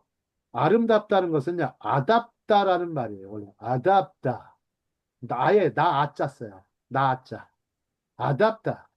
라는 말이 있고, 아름드리에서 나온 말이에요. 이는 크고 웅장한 나무, 아름드리 나무라고, 그죠? 크고 웅장한 나무. 즉, 거목이에요, 거목. 거목이니까 어떻게 돼요? 흔들리지 않죠. 누가 뭐라고 하든, 누가 지랄을 하든, 옆에서 그냥 떠들든, 욕설하든, 무너지지 않는 거예요. 예? 나는 네 말을 그냥 귓등으로도 안 듣는다. 이래야 돼요. 정말로 필요해요. 들을 만해야 듣죠. 그런데 그걸 다 듣고 있어. 그러니까 상처받죠. 예? 자, 다른 사람을 기쁘게 하려는 우리의 욕망이 종종 종교나 영적 수행과 경건의 연습을 소홀히 하게 만드는 경우가 있죠. 우리는 동시에 사람을 기쁘게 하는 사람이자 하나님을 기쁘게 하는 사람이 될 수가 없습니다. 두 주인을 섬길 수가 없어요. 그죠? 자, 다른 사람을 기쁘게도 하고, 하나님도 기쁘게도 하고, 뭐, 가능하면 한번 해보세요. 예. 저는 해보려고 했었는데 좀 어렵더라고요. 참 두 가지 다 해보려고. 기를 쓰고 해봤는데 참 어려워요. 다만, 이제 우리 부모님은 좀 기쁘시게 해드려야 돼요. 좀 그건 있어요. 부모님을 좀 기쁘시게. 부모님을 슬프시게 할 수는 없잖아요. 예. 왜요? 그게 주님의 말씀이에요. 내 부모를 공경하라. 그죠? 부모님 좀 기쁘시게 해라. 네, 이런 것들 있죠. 이것이 또 뭐와 관련이 있어요? 종교나 영적 수행과 경건의 연습과 관련이 깊기 때문이죠. 왜? 부모님을 공경할 줄 아는 사람이 하나님도 공경할 수 있기 때문이죠. 자, 나의 나됨이 그래서 하나님의 은혜라고 고백한 바울의 말씀을 깊이 수용하자. 나의 나된 것은 하나님의 은혜다. 자, 랍비 힐레리 말줄 보죠. 자, 랍비 힐레리 자주 쓰는 말. 자, 지금 아니면 언제? If not now, when? 뭐죠? 내가 아니면 if not me, who? 이렇게 돼 있어요. 지금 아니면 언제? 내가 아니면 누가? 이게 유엔 연설에서 누가 해가지고 유명해졌죠. 자, 죽기 전에 다른 사람이 아니라 이렇게 단서 달아놨어요. 죽기 전에 다른 사람이 아니라. 자, 중간 거 우리 또 오늘은 최은미 아나운서 말을 많이 시키네요. 자, 중간 거 읽어주시죠. 내가 나 자신을 위해서가 아니라면 누가 나를 위해서인가? 내가 나 자신을 위해서라면 나는 무엇인가? 지금이 아니라면 언제인가? 자, 피르케 아보트락에서 조상들의 어록이라 그래요. 1장 4절이 14절인데요. 여러분들 보세요. 이 힐렐이라는 사람이 되게 이기적인 사람일까요? 랍비가? 위대한 랍비가 그런 말을 했을까요? 아니죠. 그죠? 네? 이게 무슨 얘기냐? 뒤에 걸 보시면 나를 잘 아는 사람은 나밖에 없다라는 거예요. 그죠? 나밖에 없기 때문에 없고 나를 잘 가르칠 수 있는 사람도 나밖에 없다. 그리고 나를 행복하게 해줄 사람도 나밖에 없다라고 얘기를 해요. 힐렐은 아주 냉철하게 얘기합니다. 틀립니까? 그러니까 랍비들은요, 제일 싫어하는 게 변명이에요. 랍비들은요, 변명하는 걸 되게 싫어해요. 직선적으로, 직관적으로 얘기를 해요. 그게 맞다고 봐요, 저는. 예, 애둘러서 얘기 잘 안 해요. 애둘러서 얘기 잘 안 해요. 물론 헛소리하는 양반도 있지만. 자, 지금이 아니면 언제? 자, 무엇인가 할 때도요, 지금 아니면 언제? 또 내가 아니면 누가 하겠느냐는 각오로. 이건 뭡니까? 주인 정신과 관련돼요. 자, 오늘 비유와 견주어서 창세기 49장과 신명기 33장을 다시 한번 읽어보십시오. 숙제입니다. 숙제. 자, 한번 보시죠. 자, 우리가 저 심판 24절 읽기. 심판 24절. 자, 누가 보고 오늘 말씀 나가면서 자, 24절에 보면 뭐라고 했냐면 내가 너에게 이르노니 초대받은 사람들 중에 아무도 내 잔치를 맛보지 못하리라. 세상에. 내 잔치를 맛보지 못하리라. 맛보지 못했다는 사람들이죠. 받았지만 초대에 응하지 않고 참석하지 않은 사람은 맛보지를 못하죠. 여러분들 수박 겉핥기 해봐야 알겠습니까? 네? 수박이 단맛인지 수박을 쫙 쪼개가지고 특히 수박은요 서리했을 때 먹는 수박이 제일 맛있어요. 네. 근데 서리는 하지 마십시오. 꼭 서리하면 그렇게 맛있어요. 특히 여름철 저기 약간 밤에 온도 떨어지고 서늘하잖아요. 거기다 수박을 훔쳐가지고 냇가로 가요. 냇가에 가서 딱 물에다 딱 담궈놔요. 옛날에 뭐 냉장고가 어디 있습니까? 담궈놓고 그래서 친구들하고 쪼개 먹는 거예요. 네. 수박을 쪼개 먹는데 그 얼마나 참 남의 집 거 훔쳐다가 먹는데 죄의식도 없이 그냥 먹는 거예요. 꼬마들이. 예, 뭐 그때는 뭐 몰랐죠. 한 5학년쯤 가니까 죄의식이 느껴지더라고요. 예, 절도죄라는 것이 뭔지 알기 때문에 그때부터 한 3학년 때까지는 모르겠더라고요. 3, 4학년 때까지. 예, 예. 그래가지고 막 제가 또 서리를 얼마나 많이 했나 참 교회를 다니는 학생이었는데 서리를 하도 많이 해가지고 어느 날은 서리를 열심히 했는데 이게 수박이 안 쪼개지는 거예요. 이 수박이 왜 안 쪼개질까? 알고 봤더니 호박을 따가지고 늙은 호박을 따서 제 수박이 안 쪼개져가지고 혼났네. 자, 그래서 집에 가져갔죠. 그래서 어머니가 웬 호박이냐 했더니 산에 가서 땄습니다. 엄마가 하시는 말씀이 너희놈 새끼 너 서리했지. 네, 어떻게 하셨어요? 그랬더니 자, 그다음부터 서리는 안 했는데 자, 딱 뭐든지 서리를 하면 안 됩니다. 5학년 때까지만 하세요. 네. 그때까지는 뭐 애가 하는 짓이니까 그다음부터 하지 마세요. 자, 이 말씀을 보면 참 희한한 말씀이에요. 이게 왜 우리가 제가 신명기를 왜 얘기했을까? 여러분 뭐 출판 샴푸 좀 하시잖아요. 그죠? 출애굽기 말씀으로 뭐 삶을 살아내자 이렇게 하시는데 이게 신약과 잘 연결을 잘 하셔야 돼요.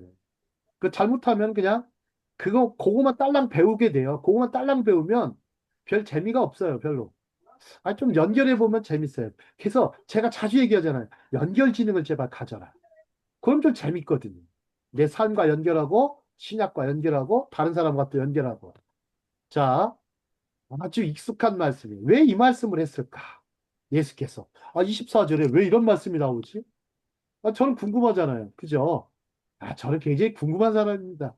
아니, 잔치를 맛보지 못하리라? 당연하지. 이렇게 생각했는데, 근데 이게 유대 배경에 있을까? 했더니 있는 거예요. 자, 이것을 하나님께서 모세에게 하신 말씀과 불길하게도 흡사합니다. 유대인들이 매우 익숙했을 말씀입니다. 자, 민수기에서 사람들이 약속의 땅인 가나안으로 올라가기를 거부한 후에 일입니다. 자, 가나안 땅으로 가기를 거부했죠. 네, 환영한 사람들 별로 없었어요. 네, 어떻게 해서 간 겁니까? 여러분들. 야, 이때 바로를 들어 쓰시는 거예요, 하나님께서. 바로를 들어 쓰셨다니까? 어떻게 쓰시는 거예요? 미리 하나님이 약속해 놓으셨죠, 초대장. 그죠? 야, 너희들 적과 꿀이르는 가득한 땅으로 널 초대하겠다. 미리 초대장 보내셨잖아요. 그죠? 근데 바로가 어떻게 해요? 파라오가 막 군병, 전차 부대 끌고 와서 막, 뒤에서 그냥 이놈들 다 죽일 각오로 그냥 홍해에 가서 다 몰살시키려고. 그죠? 다시 끌어와가지고 막 노예를 쓰려고 했는데 갑자기 하나님이 기상천외한 방법을 쓰시죠. 홍해를 갈랐습니다. 근데 홍해를 갈라놓고 딱 갔는데도 어떻게 해요? 하나님이 바로 가나안 땅으로 안 보내주시죠. 그죠? 왜요? 노예 근성 빼느라고 한 40년간. 40년간 노예 근성 빼느라고 40년간 온갖 훈련을 시키죠. 막 광야 훈련을 시킵니다. 그리고 광야 1세대들은 결국 가나안 땅으로 못 들어가요. 자, 그렇게 훈련 받아도 못 들어간다고. 자, 한번 볼까요? 그분은 주님은 그 땅을 야훼께서는 주셨다고 분명히 말씀하셨어요. 이미 주셨다. 이미 너희들한테 붙이셨다. 이렇게 말씀하셨어요. 자, 미래에 대한 믿음을 우리가 갖고 있어야 돼요. 그죠? 미래에 대한 믿음을 우리 현재적으로 갖고 있어야 돼요. 미래 하나님 나라에 대한 믿음을 현재적으로 우리가 갖고 있어야 돼요. 누가? 내가. 언제? 지금. 그러나 백성은 하나님의 축복을 거부하고 이집트로 돌아가려고 했습니다. 심지어요, 홍해를 건넜음에도 불구하고.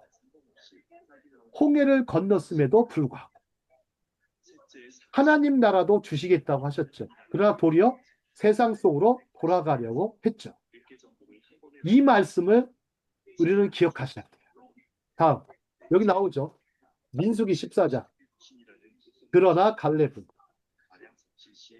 자, 이들이 한번 보세요. 하나님이 다 세셨어요. 자, 이적을 맛봤는데 몇 번? 10번이나 여기다 세목한. 10번이나 하나님을 시험했대요. 그 다음에 내 목소리를 청종하지 않았다. 10번이나 나를 시험하고 청종하지 않았어요. 자, 그리고 이 사람들한테 뭐라 했습니까? 내가 그 조상들에게, 여기가 참 중요해요. 이미 오래전에 아브라함과 이삭과 야곱, 그 다음에 요셉에게 또 12지파의 사람들에게 주겠다고 맹세한 땅을 결탄코 보지 못할 것이다. 또 나를 멸시하는 사람은 하나라도 그것을 보지 못하리라. 여기서 동그라미 치세요. 멸시하는 사람이. 여러분, 하나님을 누가 멸시하니? 네. 하나님을 멸시한다. 뭐예요? 하나님을 시험한다. 하나님이 이렇게 초대장을 보내면 모욕하는 거죠. 하나님 모욕하는 거죠. 여러분들 그러면 무슨 죄가 큰 거예요? 우리는 모욕죄가 커요. 우리가 성경을 자세히 읽어보세요. 하나님 모욕죄, 신성모독이라고 그러죠. 신성모독이라는 단어가 있는데 그런 것보다 좀 말이 어려우니까 모욕하는 걸 자꾸 멸시하고.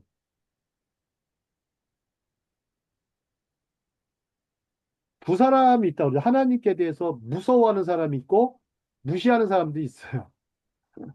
그게 바로 불신자예요. 하나님을 무서워하든지 무시하는 것. 그렇습니다. 네. 자, 24절 볼까요? 오직 내 종 갈렙은 다 이러죠.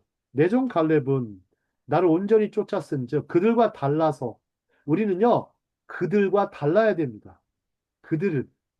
남들과 달라야 되는 것이죠. 그의 갔던 땅으로 내가 그를 인도하여 이미 갈렙은요 가나안 땅을 맛본 사람이에요. 그죠? 그 친구 여호수아랑 같이 어떻게 해요? 어깨에다 뭐 메고 옵니까? 어깨에다가 달래와 거기 과일 그렇죠. 뭐 있는 거. 포도하고 아주 그런 막 어마어마한 포도를 그냥 어깨에 메고 오죠. 예? 여기서 말하는 게 젖과 꿀이라는 게 아마 꿀도 가져왔을 겁니다.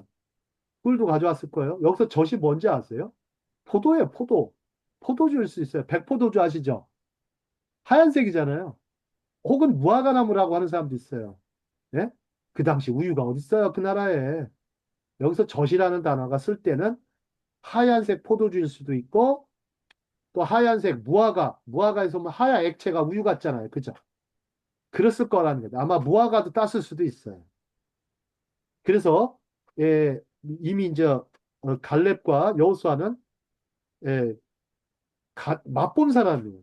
가나안 땅을 맛봤어요. 그래서 그 자손이 그 땅을 차지하리라.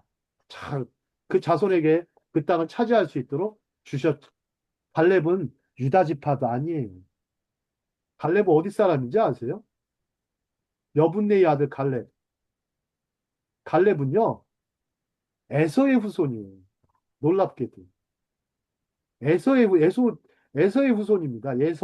야곱의 형인 에서의 후손인데, 나중에 유대와 즉 가나안 있죠. 들어오면서 유대민들과 함께합니다. 그래서 이 갈렙이라는 사람은요, 유대 지파와 유다 지파와 함께하면서 복을 받은 거예요. 아시겠죠? 일종의 개종자예요, 개종자. 처음부터 유다 지파가 아니에요. 아시겠죠? 에서 지파, 에서의 후손이 에서의 후손. 에서 집안이. 여러분, 이게 은혜인 거예요. 그러니까, 은혜니까 온전히 그를 따라서 그 땅을 차지할 수 있는 사람이 됐던 것입니다. 자, 성경에 몰랐던 사실이었죠. 그죠? 자, 다음 장. 이 종들의 분노와 이제 보고와 분노하는 주인. 이제 이제 종들이 보고합니다. 보고하니까 어떻게 되겠습니까? 집주인이 굉장히 실망하죠. 그래서 뭐라고 합니까? 내 잔치에 초대한 사람들이 너무 불편해서 오지 못했다는 소식을 듣고 죄송합니다라고. 아마도 잔치를 연기해서 그들이 잔치에 참석할 수 있는 다른 시간에 예약하겠습니다. 하지 않았어요. 여러분들 보세요. 안 왔다고 해서 잔치 연기하시죠? 이렇게 안 했다면. 다음 주에 할게. 그게 아니에요. 예. 변명하는 사람은 어떻게 합니까? 끝까지 변명하죠. 그죠? 끝까지 변명합니다. 자, 그게 아니라 그는 그렇게 말씀하지 않았습니다. 자, 뭐라고 얘기했을까요? 자, 보시죠. 가난한 사람들과 소외된 사람들. 자, 가난한 사람들과 소외된 사람들. 자, 우리는 가난하거나 소외된 사람들은 아니죠. 그죠? 자, 우리보다 비참한 사람을 가리키죠. 저희들보다 조금은 사회적으로 혹은 신분적으로 이렇게 신체적으로 또 비참한 사람들을 가리켜요. 사회적, 신분적 혹은 신체적으로 비참하고 억눌린 사람들이죠. 우리 예수께서 말씀하셨습니다. 자, 이 부분 우리 최유미 아나운서 읽어주실까요? 집주인이. 집주인이 화가 나서 종에게 이르되 빨리 나가서 거리로 나가라. 가난한 자, 절름발이, 불구자, 눈먼 자, 암하레츠, 땅의 백성, 굶주린 자를 찾아서 내 식탁으로 데려오너라. 종이 말했다. 그것은 이미 이루어졌고 연회장에 여전히 자리가 있습니다. 그러자 주인이 대답했다. 그러면 큰 길과 골목길로 나가라. 성 밖으로 나가라. 낯선 사람들에게 가라. 여기 암하 아레츠가요. 그 땅의 백성이란 뜻이에요. 암이 백성, 아레츠가요. 땅의 땅. 이스라엘 백성을 초대하라. 백성들. 암하 아레츠. 굶주린 자를 찾아 식탁으로 데려오너라. 이렇게 이제 본문에는 이렇게 좀 이렇게 번역이 되어 있습니다. 자, 다음. 길과 울타리. 그 자리가 그래도 남았어요. 저 얼마나 큰 잔치를 했길래. 길과 울타리로 나가서 그들을 강권하여 내 집을 가득 채워라 그랬어요. 자, 그들도 초대를 받은 사람이죠. 처음 초대는 못 받았지만 두 번째 초대 대상도 아니었지만 전혀 초대받을 자격이 없는 사람들을 주인의 종들은 초대한 것입니다. 자격이 없는 사람들, 무자격자들을 초대한 것입니다. 무조건적으로 초대한 것입니다. 조건이 없었어요. 물론 조건이 있었겠네요. 초대받지 못한 손님. 이게 조건이었던 것 같아요. 이 초대에 저들의 반응은 달랐죠. 환영하고 감사하고 기뻐하였습니다. 여기서 길을 한번 볼까요? 길. 길과 울타리와 이쪽이 이게 좀 말이 어려워요. 길은 한때 여기 보십시오. 주님을 알았지만 삶의 고난 때문에 낙담하고 주님을 불신하며 목적 없이 헤매는 사람들이에요. 영적으로 해석을 할게요. 주님을 알았던 사람들이 있을 거예요. 근데 길을 떠난 사람이 길과 왜 예수님 길을 얘기했을까? 자, 울타리 볼까요? 남은 삶에 대한 목적이 없고 중요하다고 생각하는 사람들을 돌아다니며 자비를 구걸하는 사람들을 말한다. 자, 여기 의미가 그렇게 됩니다. 길과 울타리. 자, 유대적 배경을 얘기하는 거예요. 유대적 배경에는 길과 울타리. 자, 자비를 구걸하는 사람들. 자, 이런 사람들에게 은혜가 임하였습니다. 자, 보십시오. 이 종이 왔어요. 예루살렘에 보면 아마 여기가 예루살렘의 성 안을 보시면 이렇게 돼 있어요. 사실상. 그러니까 여기 보면 뭐 저는 자, 가난한 자, 눈먼 자, 상한 자들이 모여 있죠. 이런 사람들은 미리 이제 가고 있는 거 계속. 그림이 아주 참 좋습니다. 자, 비유의 결론으로 가겠습니다. 자, 주님이 주신 비유의 결론은요. 주님께서 모든 종들을 보내요. 모든 손님을 그분의 왕국에 초대하셨을 때 초대를 무시한 손님들은 밖에 머물러 있고 세상에서 중요하지 않은 사람들을 위해 자리를 마련한 것이지만 주님은 초대를 무시한 사람들을 대신하여 초대하실 것이고 그렇게 하셨을 때 초대를 무시한 사람들은 회개할 기회가 없을 것이다. 자, 여기서 내인과 외인을 구분하시고 구별하시는 주님이시다. 랍비 예슈아의 비유는 모든 나 자신의 보세요. 모두 보세요. 모두요. 모두. 여기다 동그라미. 나 자신의 구원의 초점. 여기 나가 어떤 사람일 수 있어요. 여러분들. 가난한 사람도 있을 수 있고 혹시 눈먼 분도 있을 수 있고 다리가 안 좋은 분도 있을 것이고 암 환자도 있으실 수도 있어요. 그죠? 아니면 그냥 신체 건강한 사람일 수도 있고 아니면 어디 가서 허름한 노동자일 수도 있고 노숙자일 수도 있고 참 나 자신의 구원의 초점을 맞추고 계시며 그리스도 안에 있는 속한 영혼이 되어야 한다는 강력한 메시지와 언어 명령이라고 그래요. 언명이 들어있다. 예수님의 명령이 언어 명령. 자, 들어있습니다. 자, 그러면 제가 한번 주석가 이 다렐 법도 유명한 분인데요. 자, 원래 초대받은 자들은 이스라엘을 상징하죠. 그죠? 이스라엘 상징합니다. 자, 비록 원래 초대받은 자로서 그 나라가 응답되지 않더라도 왕국이 도래할 때가 왔고 그 축복에 대한 최초의 축하 행사가 진행될 것입니다. 이전의 축하 행사에서 제외되었다고 생각했던 다른 사람들도 초대를 받을 것입니다. 이 사람들은 이스라엘의 궁핍한 사람들의 경계를 넘어 하나님의 축복이 퍼져나가는 것을 상징합니다. 그렇죠. 하나님 나라의 성질. 여러분들 지난번에 겨자씨와 누룩의 비유를 강의했을 때 하나님의 나라의 성질은 크고 커지고 퍼지고 깊어지는 것이죠. 이렇게 세 가지 확장성이라고 하죠. 혹은 확대되어지는 것입니다. 네. 자, 이스라엘 여러분들 이사야 49장 6절 아까 읽었던 말씀인데요. 이스라엘은 줄을 서서 기다리는 첫 번째 사람이긴 하지만 선민이기 때문에 먼저 우선순위는 이스라엘 사람들한테 먼저 제시가 됐어요. 그죠? 초대장은 제일 먼저 이 사람들한테 주어졌습니다. 왜? 특권이고 우선순위였어요. 프라이어리티를 먼저 줬다고. 프리빌리지를 먼저 준 거예요. 아시겠죠? 그러나 지금 당장 식탁에 앉을 기회를 놓치고 있습니다. 첫 번째 사람이 실제로 마지막이 되었습니다. 교회에선 재밌는 얘기를 해요. 먼저 된 자 나중되고 나중된 자 먼저 돼. 그 얘기가 아니거든요. 원래 그 뜻이. 그 뜻이 아닌데 막 쓰죠. 네. 좀 교회도 좀 이 품격을 높일 필요가 있어요. 말씀에 대한 개념을 좀 높일 필요가 있어요. 다른 주석가들 보죠. 여기서도 마찬가지예요. 자, 그러나 여기서 한번 볼까요? 그러나 여러분들 어쨌든 이 비유는 모든 사람이 대연회에 초대되었으며 초대를 수락한 사람만이 연회에 참석할 수 있다는 것을 분명히 보여주는 것입니다. 자, 여기서부터 우리 최유미 아나운서 읽어줄까요?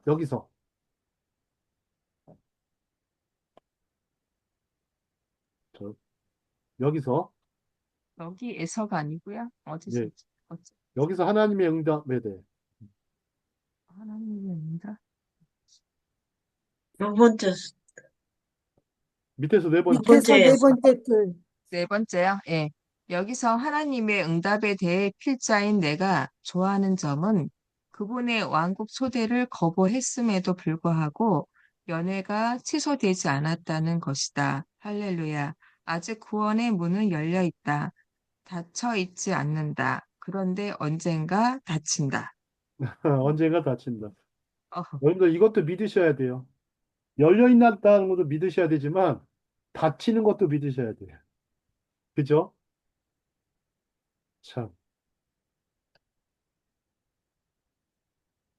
자, 그러니까 어때요? 대잔치에 대한 변명은 없다.